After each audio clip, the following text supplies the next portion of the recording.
我哋不知不覺又將《使徒行傳》推到去第17章啦。不知不覺，我們已經看到《使徒行傳》第17章。《使徒行傳》咧係路加寫嘅，《使徒行傳》是路加寫的，係寫咧耶穌就復活升天之後咧，初期嘅教會咧點樣被建造起嚟？他寫耶穌升天之後初期教會是怎麼樣的？點樣被建造起嚟？是怎樣被建造起來的？所以裏邊咧係好似當係歷史故事書咁睇。所以可以當歷史故事書來看。咁但係又俾我哋有好多嘅啟動。但給我們有很多的啟示。特別係關於聖靈嘅工作。特別是關於聖靈的工作。咁今日去到第17章啦。今天來到第17章。咁我就嚟請莊牧師啊，同我哋分享一下。請莊牧師來跟我們分享。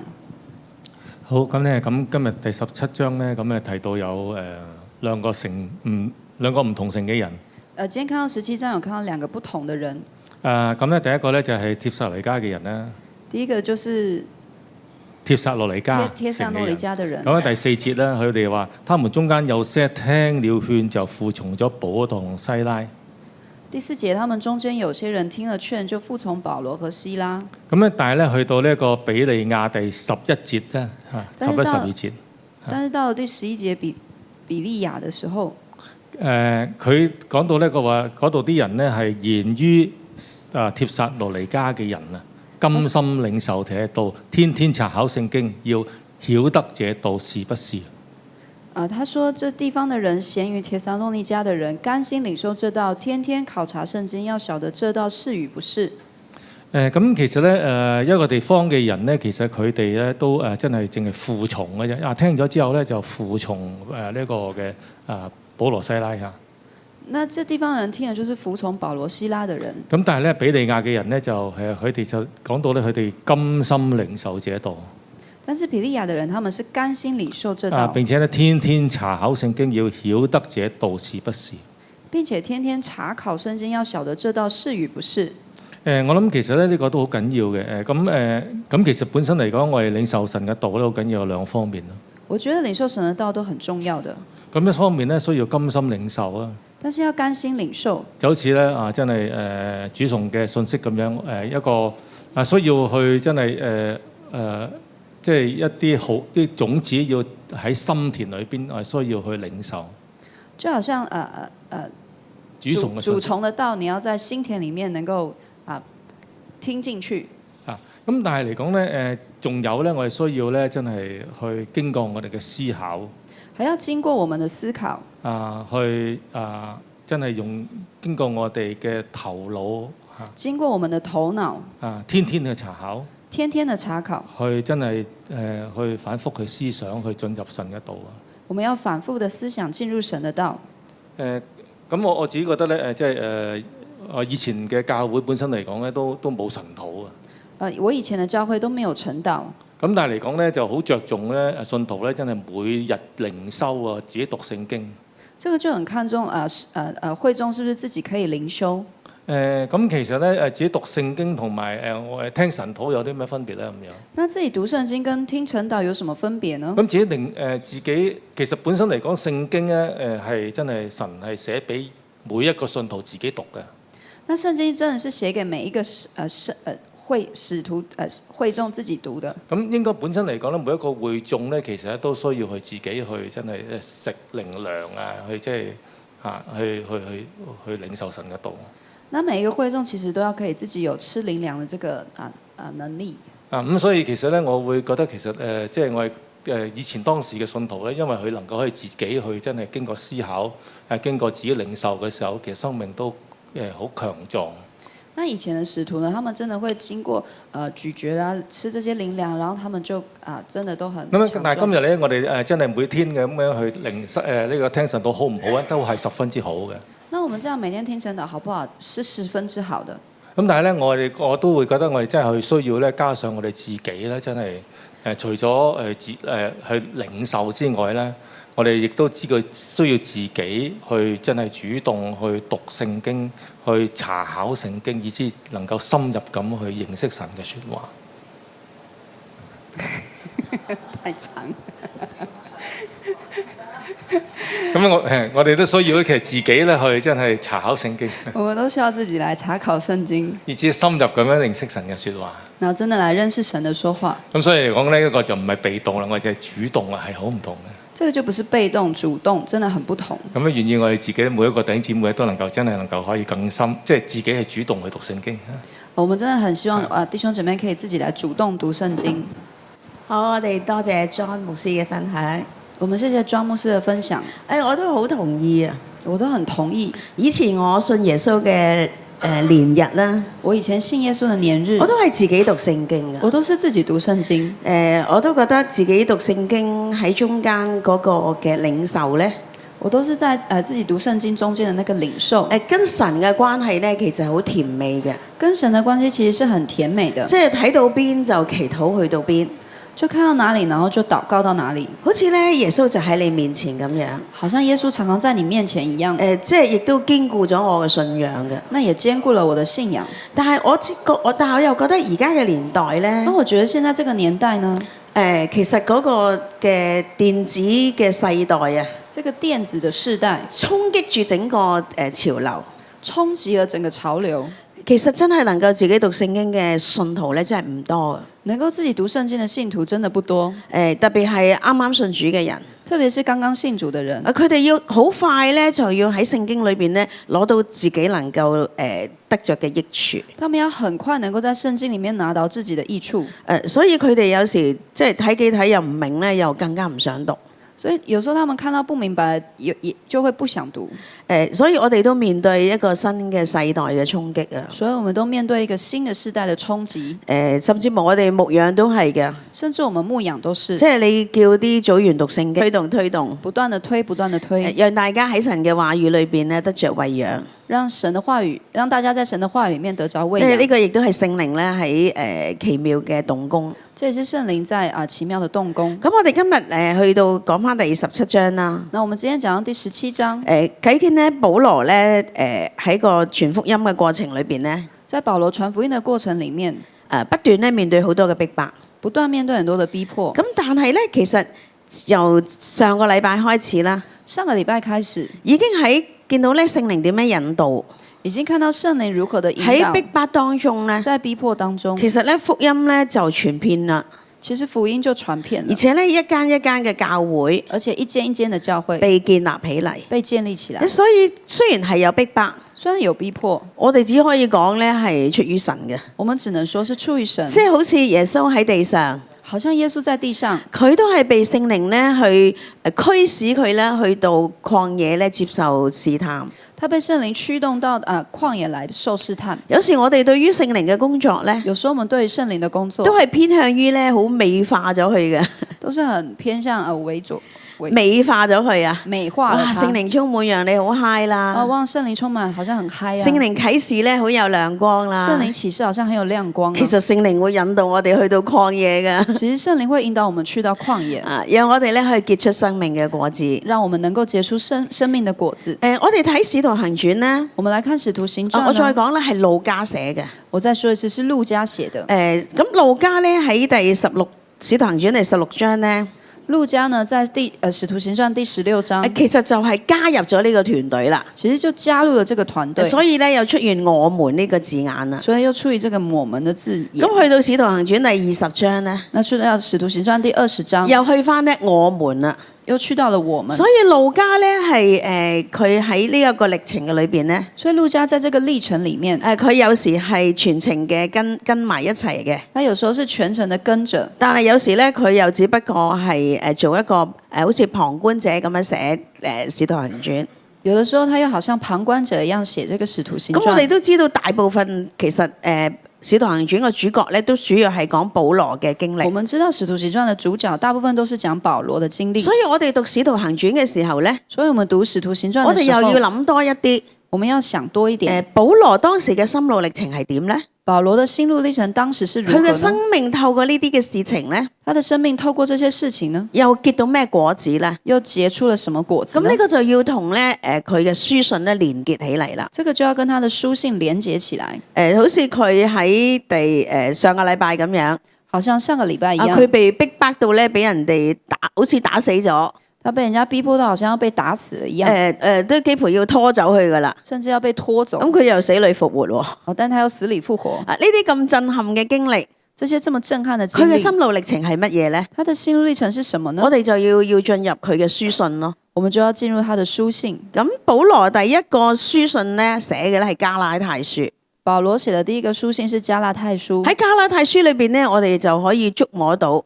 在加拉太書裡面，我們就可以觸摸到。保羅呢啲咁震撼嘅經歷咧，保羅這些這麼震撼的經歷，其實係因為佢自己本身咧同神個有一個親密嘅關係。其實是因為他跟神有一個很親密的關係，所以佢嚟承受得住咧咁大嘅壓力啊！所以他才可以承受住這麼大的壓力。咁呢個亦都係俾我哋好多嘅提醒。這給我們很多的提醒。我哋唔可以淨係咧追求一個結果。我們不能只追求一個結果。現代嘅世人都係㗎。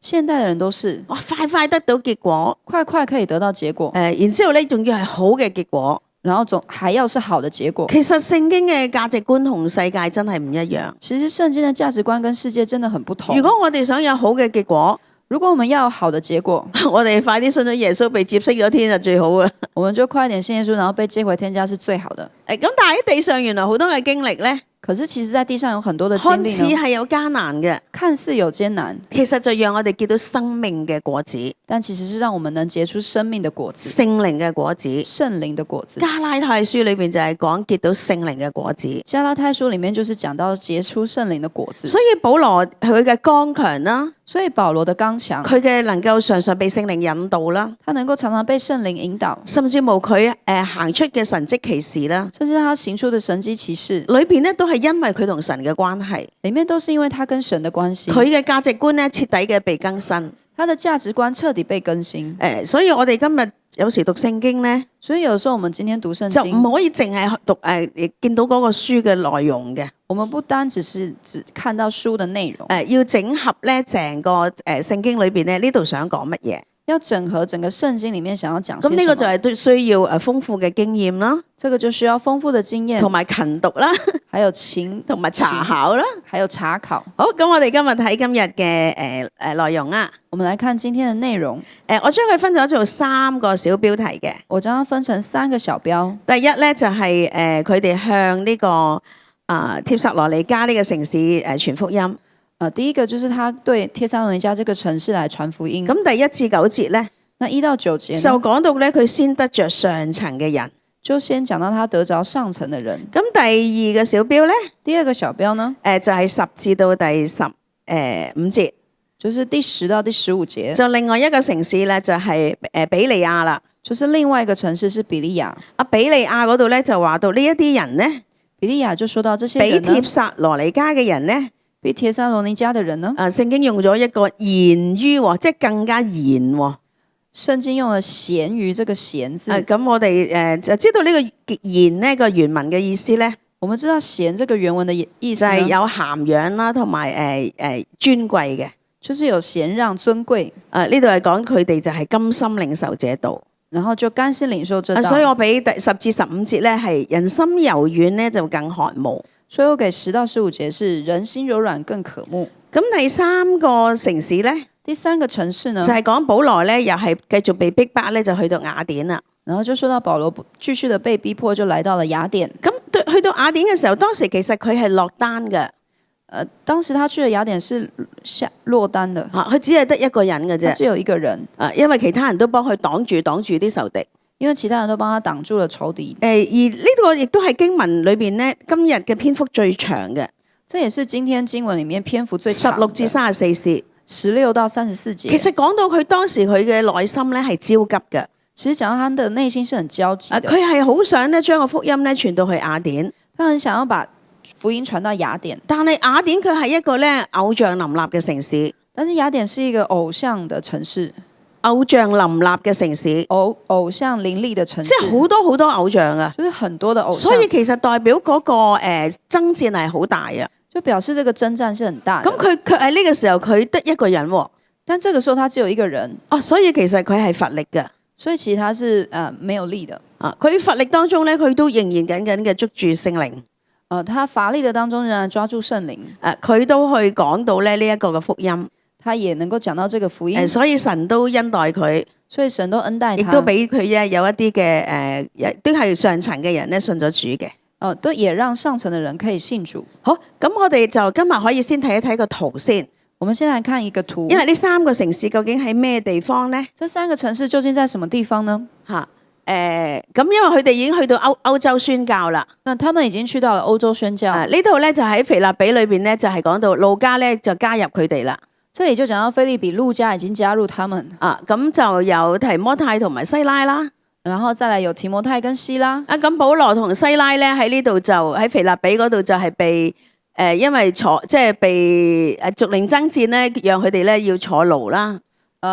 保羅跟提摩太就是在腓立比有屬靈爭戰，然後佢哋因為敬拜讚美咧，他們因為敬拜讚美帶嚟好大嘅突破，帶來很大的突破。所以咧聖靈嘅工作咧係一浪亦接一浪。所以聖靈的工作一浪接一浪。咁佢哋而家咧就要去到一個新嘅地方啦。所以他們現在要去了一個新的地方。每一次被逼迫咧，佢哋都要去一個新嘅地方。每一次被逼迫，他們就要去一個新的地方。所以點解我題目話喺逼迫中福音咧就被展開啦？所以為什麼我的題目講到福音在逼迫中傳開了？咁今日咧第一個城市咧就係帖撒羅尼迦。今天第一個城市就是帖撒羅尼迦。跟住咧佢哋又被逼迫咧，咁佢就去咗比利亞。然後他們又被逼迫，然後去到了庇利亞。咁跟住咧保羅咧就自己咧就去沿住海邊咧，佢就去咗雅典。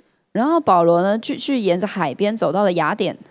咁到聽日嘅神徒咧，應該就係講佢建立咗哥林多教會噶啦。明天的經文可能就會講到保羅在雅典建立了哥林多教會。所以其實呢個係都幾長嘅路歷程嚟㗎。其實這是一段很長的歷程。咁呢咁長嘅路咧，佢嘅團隊咧係冇咗同佢一齊咧，其實佢裏邊係焦急嘅。那這麼長的歷程，沒有團隊跟他一起，其實他是焦慮的。今日我哋嘅服侍同埋傳福音咧，我哋都強調咧團隊嘅重要。今天我們傳福音呢，都很強調團隊的重要。有啲人會覺得自己一個人做嘢就唔使咁麻煩啦咁。有的人覺得自己一個人做事不用這麼麻煩，自己中意點就點啦。自己一個人喜歡如何就如何。但係其實聖經裏邊嗰個嘅真理又唔係咁嘅。但聖經的真理又不是這樣。我記得建聖牧師講過，我記得建聖牧師說過，佢話如果可以2個人做嘅嘢咧，就唔好一個人做。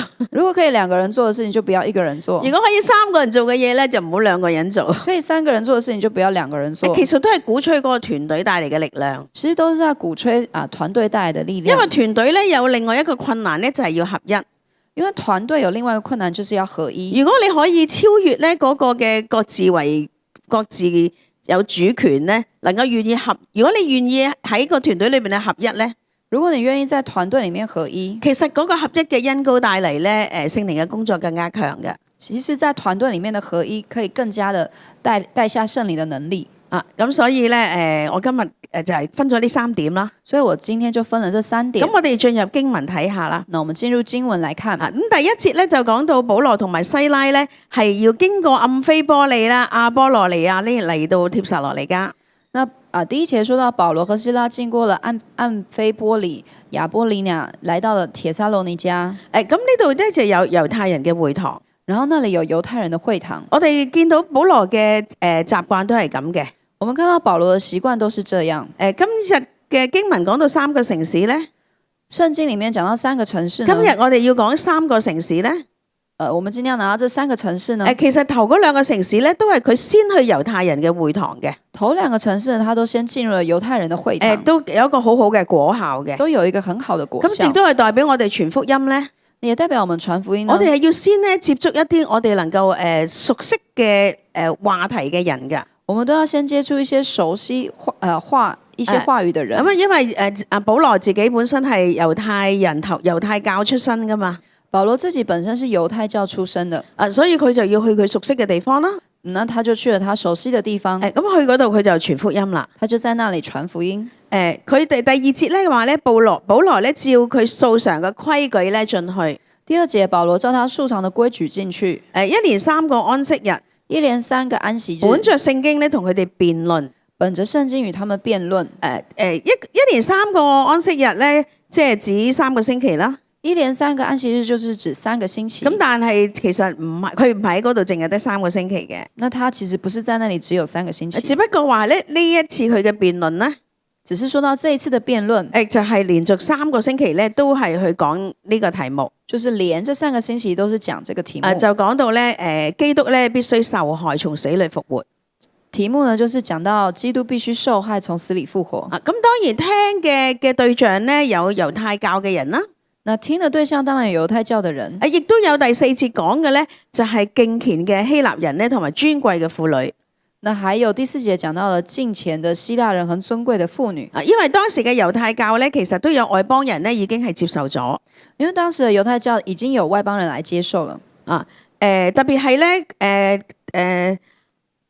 呢啲希臘人咧同埋尊貴嘅婦女咧，特別是這些敬虔的希臘人跟尊貴的婦女，其實社會度上咧有地位有影響力㗎。他們是在社會有地位有影響的。所以保羅嘅傳嘅福音咧，所以保羅傳的福音，佢哋先接受咧，他們才能接受。佢哋先接受咧，他們先接受，就讓整個教會個根基咧，就讓整個教會的根基就係先得着上層嘅人，就是先得着上層的人。咁我記得我喺北角碼頭咧先去611嘅時候咧，我記得我在北角611參加教會的時候，咁咧呢個都係張牧師有講㗎。這個都是張牧師說過的。佢話咧建立教會嘅時候咧，他說建立教會的時候，其實先得着中產咧係一個策略嚟㗎。其實先得着中產是一個策略，因為讓教會嗰個嘅經濟咧比較穩固。因為可以讓教會的經濟比較穩固。好多嘅詞彙啦，很多的詞彙，同埋憐憫嘅事工啦，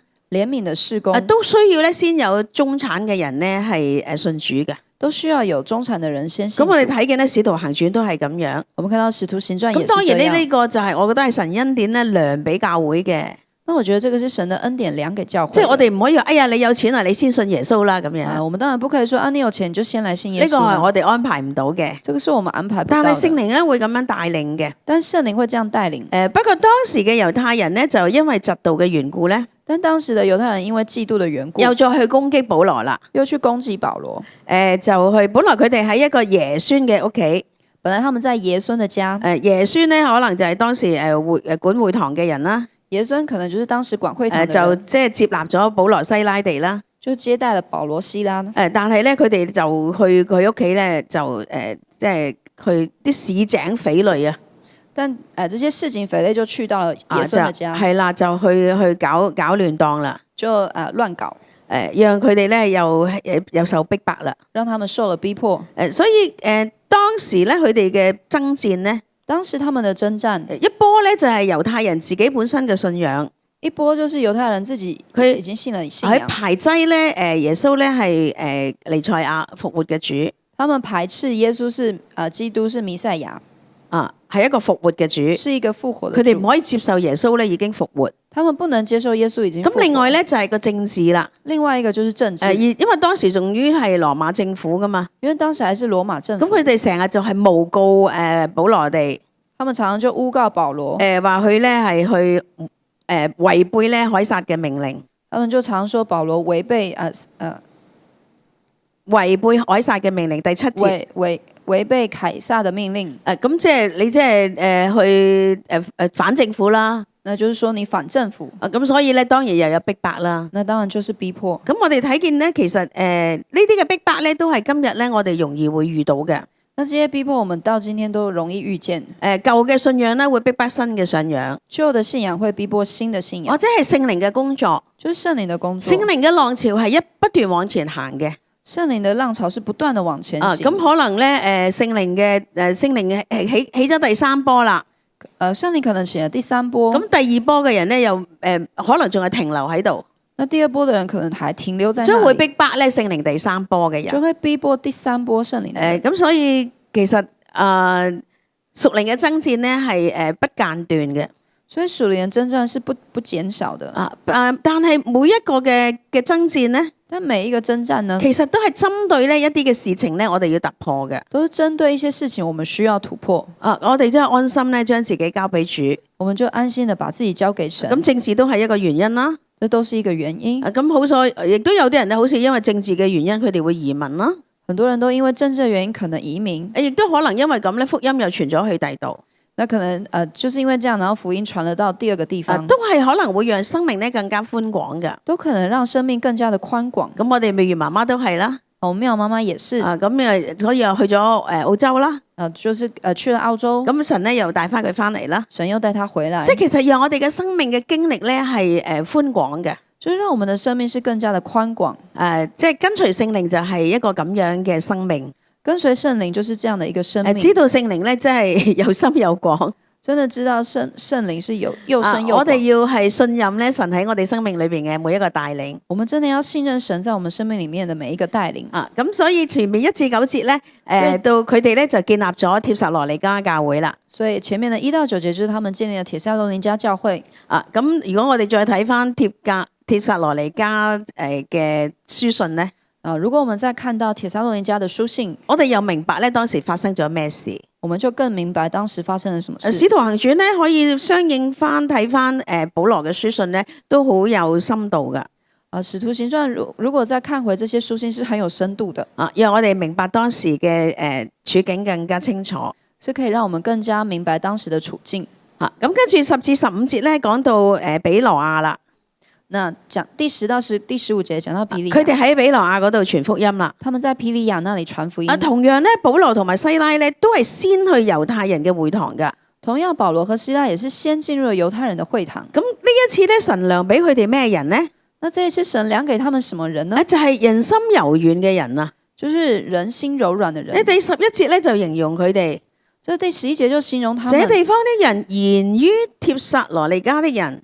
這地方的人賢於帖撒羅尼迦的人，甘心領受這道，甘心領受這道，天天考察聖經，天天考察聖經，要曉得這道是與不是，要曉得這道是與不是。佢哋係個心好柔軟啊，他們的心很柔軟，佢哋好渴慕啊，他們很渴慕，佢哋唔係渴慕於咧日一個禮拜一次嘅安息日去喺會堂裏邊聽保羅講道。他們不甘心只是一個禮拜去一次教會，佢哋日日都查考聖經，而且反而是天天查考聖經。咁今日都係對我哋好大嘅提醒。那今天對我們有一個很大的提醒。我哋真係要日日都有接觸神嘅道喎。我們真的要天天真的是接觸神的道。咁第12節咧，那第12節咁就講到佢哋中間多有相信的。講到他們中間多有相信的，咁又有啲希臘尊貴嘅婦女啊，男人也不少啊。又有希臘尊貴的婦人，男子也不少。係啦，咁你原來咧多接觸聖經，多認識聖經咧。其實多接觸聖經，多認識聖經。其實個心開放咧，其實心開放亦都讓更多人信主嘅。是很容易讓很多人信主。咁但係呢個時候逼迫又嚟咯。但這時候逼迫又來了。嗰啲喺帖撒羅尼迦逼迫保羅嗰啲猶太人咧。在帖撒羅尼迦逼迫保羅的猶太人，哇！又追到嚟呢個比利亞，又追到庇利亞，一樣都係攪動啲大會眾，一樣也是攪擾這些眾去攻擊佢哋，甚至攻擊他們。咁保羅咧就要走啦。那保羅就要走了。第14節，第14節，當時弟兄們就打發保羅往海邊去。當時弟兄們便打發保羅往海邊去。咁就留翻西拉同埋提摩太住喺比利亞。就留下希拉和提摩太住在庇利亞。咁呢個安排啱唔啱呢？這個安排好不好呢？正如我正話講啦，就好像我講的。其實因為保羅咧自己咧就係一個人啦，落咗單。那保羅就自己一個人落單。沿住海邊咧，佢就去到雅典啦。沿着海邊，他就到了雅典。但其實佢一個人咧，佢做唔到咁多工作。但其實他一個人做不到這麼多工作。而當時西拉同埋提摩太應該係要留喺比利亞幫佢擋住啲敵人啦。那當時可能希拉跟提摩太要留在比利亞，幫他擋住一些敵人，亦都可能兼顧佢哋嘅教會啦。也可能是兼顧當地嘅教會。所以到15節咧，所以到15節，其實保羅咧都係最後尾咧，保羅都係要吩咐咧西拉同埋提摩太咧速速去佢嗰度嘅。那第15節，保羅就會叫希拉和提摩太速速的到他這裡來。所以其實我哋都係團隊服侍，真係好重要㗎。所以我們團隊服侍真的很重要。即係保羅好似好厲害，保羅看好像很厲害，但係其實佢都需要團隊㗎。但他其實也需要團隊。咁我哋每一個更加需要團隊啦。那我們每一個是更加需要團隊。團隊裏邊呢個合一咧帶嚟嗰個嘅能力啦。團隊裡面帶來的能力，遠遠咧係大過1+1，1+1遠遠大過2嘅。1+1永遠大過2。好，咁跟住就16至34節。那到第16到34節，咁佢喺冇團隊嘅情況下，保羅點樣呢？在沒有團隊的情況下，保羅如何呢？我哋首先第16節咧，形容保羅嘅內心啊。第16節先形容保羅的內心。保羅在雅典等候他們的時候，保羅在雅典等候他們的時候，看見滿城都是偶像，看見滿城都是偶像，就心裏着急，就心裏着急。呢個滿城都係偶像嘅咩意思呢？這個滿城都是偶像是什麼意思呢？即係一有所有嘅嘢咧，佢都可以將一尊尊偶像咁放出嚟嘅。就是所有的城市都是一尊尊放這個偶像。咁有啲書寫咧，有一些書寫呢，話見到嘅偶像咧，見到這些偶像呢，比你喺街上見到嘅人仲要多，比你在街上看到的人還要多。我諗起好似印度咁樣啊，好像印度這樣，哇，乜嘢都有個神嘅，什麼地方都有神。所以保羅咧見到呢一啲，哇，咁多偶像喺度，所以保羅看到哇，這麼多偶像在這裡，佢心裏邊就好着急啦。他心裡就很着急。嗱，着急咧有兩層嘅意思，着急有兩層嘅意思。一個係好有 passion 啦。一個是很有熱情好有熱情咧，一定要傳福音啊！好有熱情，就是一定要傳福音。但係亦都讓佢焦急嘅，但是也讓他着急。點解佢需要團隊就係咁啦？為什麼他需要團隊？佢已經好焦急啦，他已經很着急啊！咁佢就喺會堂裏邊咧，又係同啲猶太人同埋虔敬嘅人咧，同埋喺街上咧，每日市上所見到嘅人咧辯論啦。那他就在會堂裏與猶太人和敬虔人每日在街上來辯論。佢好心急啊嘛，佢就唔係淨係單喺會堂嘅裏邊啦，他就不單只是在會堂，佢就喺福音咧就傳到喺街上都喺度傳福音啦。他呢就是在街上也要來傳福音。不過呢度咧就係講佢喺度同佢哋辯論，但這裡講到是他與他們辯論，因為其實佢都唔知道咧點樣先至同到外邦人咧去講到呢個信仰。因為他不知道如何可以跟外邦人來說這些福音。咁喺18節裏邊咧，佢就面對咧兩個嘅門派嘅。他第18節講到他面對兩個門派，一個就係比古羅啦，一個就係斯多亞。一個是畢久盧，一個是斯多亞。佢哋咧佢哋相信乜嘢咧？那他們相信什麼呢？比古羅咧就係相信咧係享樂主義嘅。畢久盧就是相信享樂主義，而斯多亞咧就係另外一個極端。斯多亞是另外一個極端，就係受苦嘅人生，就是受苦的人生，禁欲主義嘅禁欲主義咁所以咧係兩個一個極端所以是兩個極端。咁而家佢又講另外關於復活嘅嘢喎。那他現在又講到另外一個復活，咁人哋就會覺得你都係你係嗰度傳緊咧外邦嘅鬼神啊咁樣。有的人就說你真的是在講外邦嘅鬼神。咁所以喺呢一個辯論啦同埋爭論嘅過程裏邊咧，所以在這個辯論爭論嘅過程中，咁又有神嘅帶領喎，又有神嘅帶領，聖靈咧就帶咗佢哋咧去19節啦嘛，佢哋帶到去亞略古巴啦。聖靈第19節講到，他們把他帶到亞略古巴就話啦，你哋所講呢個道咧，我哋都好想知道喎。你所講嘅這道，我們都好想知道。亞略古巴係乜嘢咧？亞略古巴是什麼呢？係一個山嚟嘅，是一個山。通常佢哋咧開會咧會議咧就喺嗰度嘅。通常他們開會議會在那裡。即係比較一啲有地位嘅人咧聚合嘅地方，是一個有地位嘅人聚集嘅地方。咁所以咧，保羅咧就有機會咧喺嗰度咧去同呢啲人去傳福音啦。那保羅就有機會跟這些人來傳福音。所以第22至到23節咧，所以22到23節，咁保羅咧就有策略咁樣咧去將耶穌咧去從一個新嘅角度咧去同佢哋講。所以保羅就很有策略的把耶穌從一個新的角度來，因為咧佢哋唔係再係猶太人啦，因為他們不是猶太人。猶太人咧佢可能要講翻猶太人嘅呢啲嘅歷史。猶太人你可能要跟他講回這些猶太人的歷史用聖經嘅舊約，用聖經的舊約，然之後帶到去新約，即係而家耶穌就係呢個彌賽亞啦。然後就是帶到新約，然後也講到耶穌就是這個彌賽亞。但係而家咧呢啲亞略古巴嘅人咧，但是現在這些亞略古巴的人，其實佢哋冇舊約嘅背景噶，他們沒有舊約的背景，所以保羅咧係又要講一篇唔同嘅信息噶。那保羅要講一些不同的信息。咁保羅咧就好有智慧啦。那保羅很有智慧，因為佢見到嗰度咧全城都係偶像啊嘛。因為他看到那裡全程都是偶像，而且都話啦，偶像仲多過我見到嘅人啊嘛。而且偶像多過人，佢就用呢一個切入點啦。他就用這個來切入。而且咧，當保羅去睇呢個城市嘅時候咧，而且當保羅來看這個城市嘅時候，其實見過一座壇咧，然後看到一座壇，佢哋咧係寫住未識之神嘅，上面寫着未識之神，即係佢哋拜嘅偶像咧，連呢個佢唔知道係邊個，佢都設立一座壇。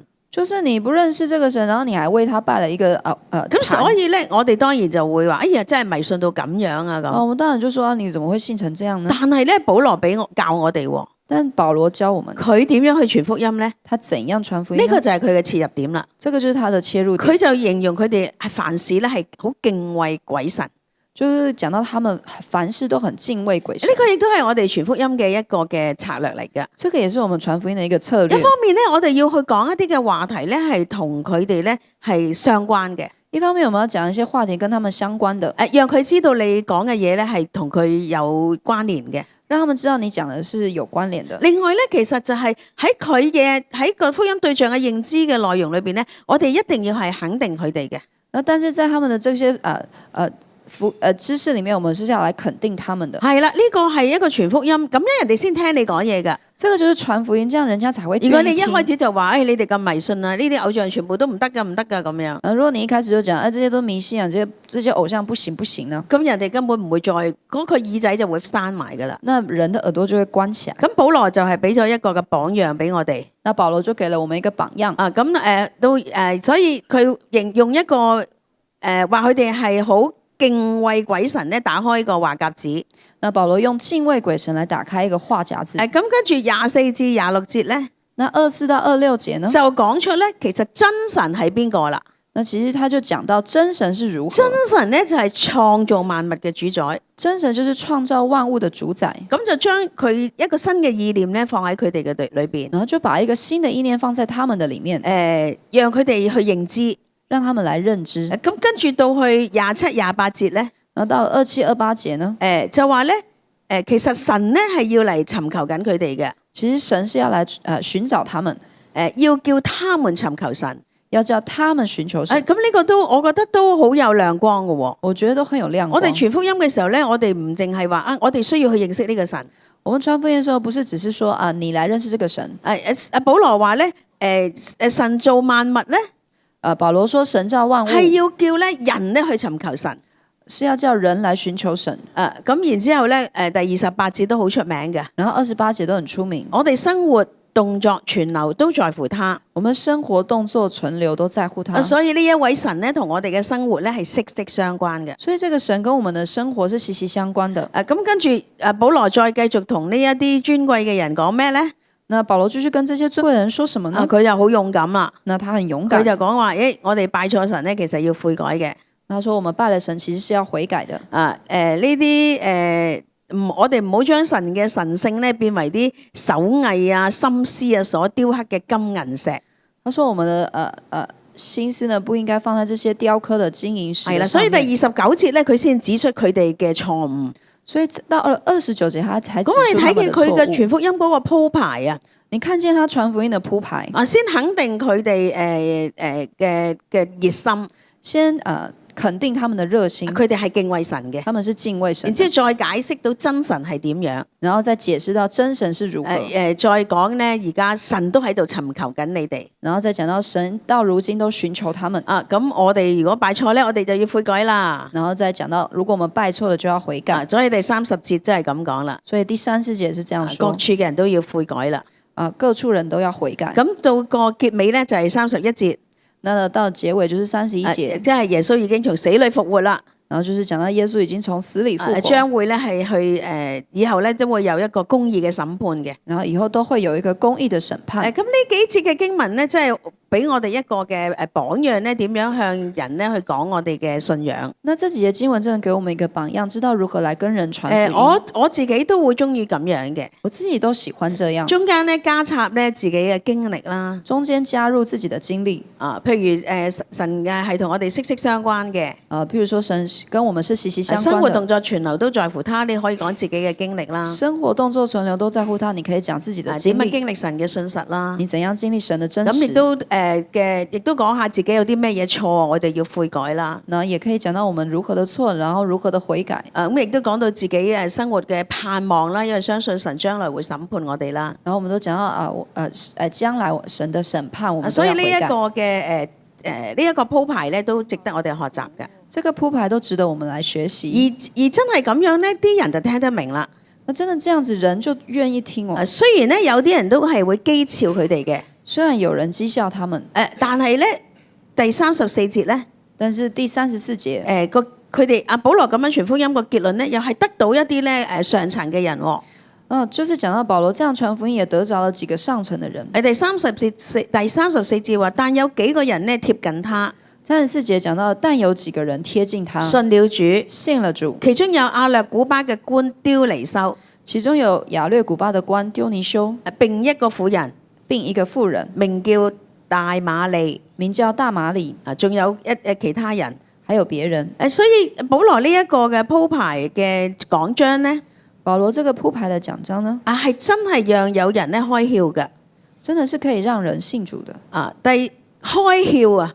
開竅嚇，離開咧呢個偶像嘅崇拜，可以離開這個佢真係捉到咧保羅講乜嘢？他真的抓到保羅說了什麼？第34節嗰個嘅貼近呢一個詞咧，這個34節這個貼近的這個詞呢，幾個人貼近他咧？幾個人貼近他？嗰個貼近嘅意思咧？這個貼近的意思，佢哋好堅持咧，佢哋聽到嘅嘢。他們堅定自己聽見。其實就係個道咧入咗佢哋嘅心。其實就是這個道進入了他們的心。呢啲人咧係會成長㗎。那這些人是會成長的。咁因為佢哋係上層嘅人啊嘛。那因為他們是上層的。又有外邦嘅婦女，又有外邦的婦女。即係都係好似今章聖經一樣。就好像這張經文一樣，先得着上層嘅人，先得着上層的人，而且都係有男有女嘅，而且都是有男有女的。因為咁樣就會有家庭啦。那因為這樣就是會有家庭，就會個影響力就大啦。那影響力就會更大。我覺得求主幫助我哋，我覺得求神幫助我們。面對我哋將會有新殿嘅奇妙將會建立新殿呢，我們將會建立新殿。其實係呢啲嘅策略都好幫助我哋嘅。這些策略都很幫助我們。神點樣帶領我哋突破我哋而家嘅現況？